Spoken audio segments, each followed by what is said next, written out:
We got a bunch of nerfs and a hard U-turn on a buff from the last balance update. Hey, let's get down to business.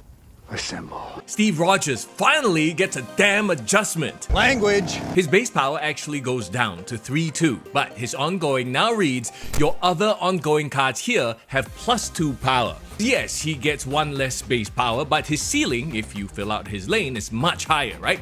But the cards you fill up that lane with now have to be ongoing to get that +2, which I mean usually they are, right? Especially if you are using Captain America to get that Spectrum buff. Oh, speaking of Spectrum, I do not want or need a code name. ongoing has come back in a big way with the recent buffs to Claw and Ultron, which is why I slotted Enchantress back into regular rotation to eat them cubes.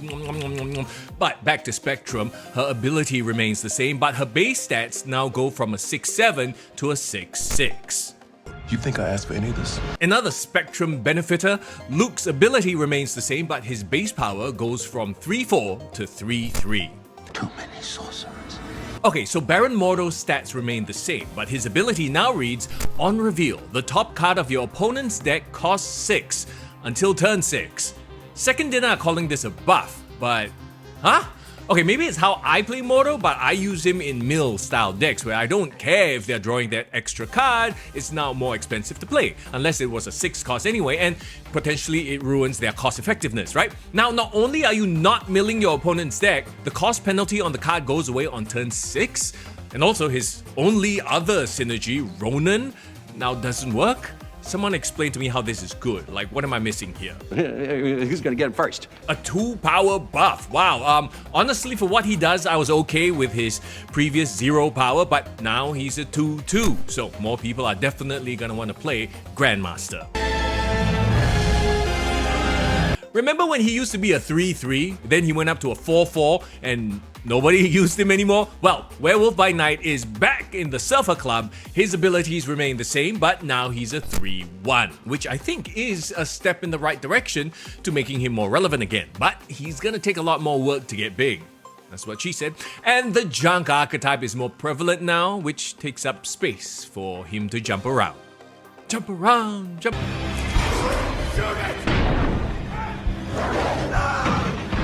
Leaders, one of those sleeper cards right now, yeah? Certainly not as strong as his heyday, but he can win you games, and now he gets a little bit of a buff, going from 6-2 to 6-3.